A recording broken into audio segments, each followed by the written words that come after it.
September 22nd, 2007. Dear Diary, it's 12:35 a.m., Diary. We just got off the phone, Kayla and I. Can you believe it?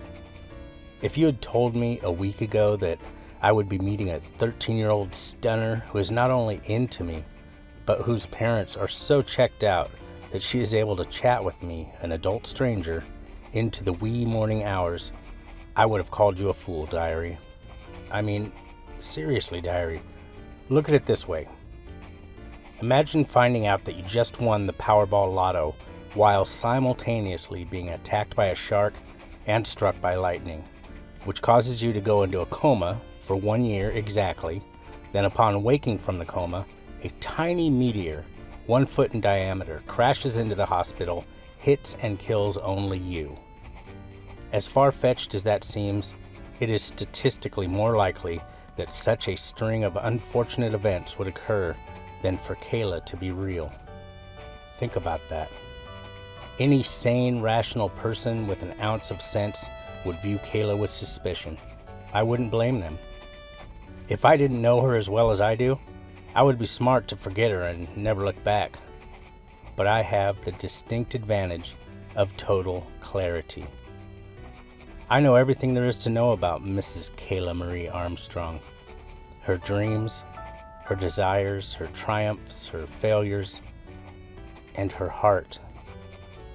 Listen to me closely, Diary. Real talk. She is in love with me, and she is 13 years old. End of story. So if you're going to hate because you can't relate, then you're going to learn why they call me the Hammer, dig? You don't want me to bring the hammer down, okay? Now pay attention. Okay, so in the afternoon, I sent some of my finest poetry to KK on MySpace. I mean really great, well-structured poetry. I know you're thinking, yeah, sure, Lorne, now you're the poetry king. Fair enough, Diary, but chill out. I'm going to show you that I am the king. I am the greatest writer of romantic poetry that has ever lived. Ever. Before I blow your mind with my lyrical magic, let me introduce you to the one who I dethroned. The bar was set high in the 18th century by George Gordon Byron, known simply as Lord Byron. He was an icon in the Romantic movement 2 centuries ago, and is still influential and widely read to this day. He is regarded as one of the greatest British poets of all time, but his reign as Lord Romancy Pants is about to come to a close. Out of respect, I want to share one of LB's finer narratives on the subject of love. This one is titled, She Walks in Beauty. She walks in beauty like the night, of cloudless climes and starry skies, and all that's best of dark and bright meet in her aspect and her eyes, thus mellowed to the tender light which heaven to gaudy day denies.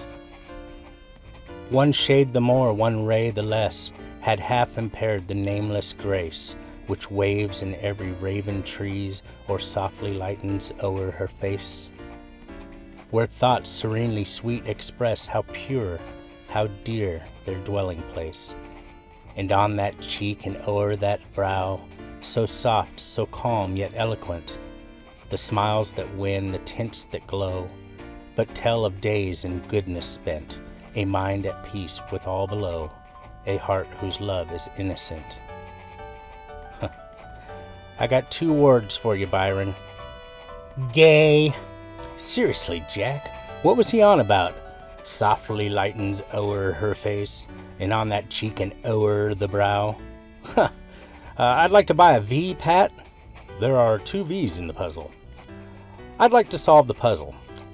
Lord Byron was very, very gay. No. Okay. Now, bricks will be shat. 200 years coming, it's the new Prince of Prose who never wears clothes. He makes all the gals excited to see what he's writed. Give it way up for me. My precious princess. I laid down in bed last night and couldn't fall asleep. I could only think about you and how it was your heart I want to keep. You're so precious to me, so sweet and so pure. If there was ever anything wrong with me, then you are the cure. I think of the day when I'll be able to look at you face to face, because that day will make me feel like I'm in heaven and in a much better place.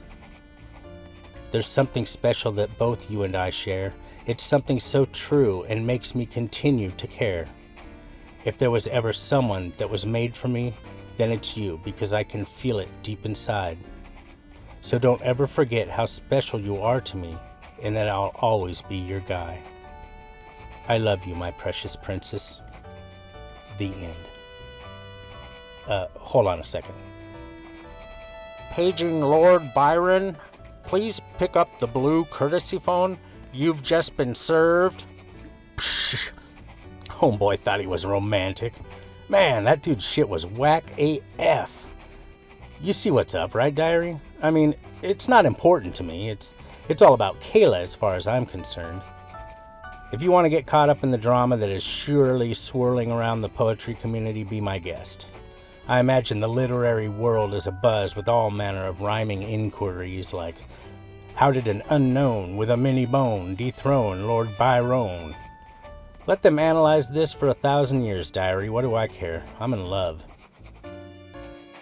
So, where were we? Oh, yes. So, Special K gets the poetry I sent, and she was crawling the walls to get at me. That poor girl. It's inhumane, really, to show her that side of me only to deny her a chance to taste the Lorne on the cob. But I wasn't trying to make her fall in love with me. That's all on her. I'm a free spirit, and all are welcome to ride my rainbow.